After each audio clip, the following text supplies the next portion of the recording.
Oo naman, ikaw ko-content para may pera kasi pag nasa kulungan ka na, wala na silang kita. Ah, ganon? Ang problema, hanggang sa mabikti ka, hanggang sa matotas ka, hindi mo makikita na ako'y mapupunta ng gulungan. Ungas.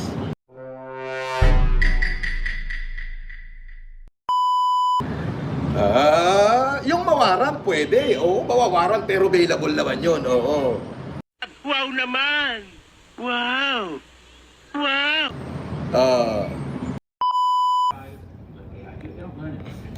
Ah. Sabi ni Gemma, Boss Idol, totoo lang, scammer ka daw, sabi ni MJ, totoo ba? Tanungin mo yung sarili mo. Paano ka magbe-bail? Wala ka naman pera. Sweldo nga ng tao mo, di mo nabigay. Ay, bobo ka rin minuminuto, no?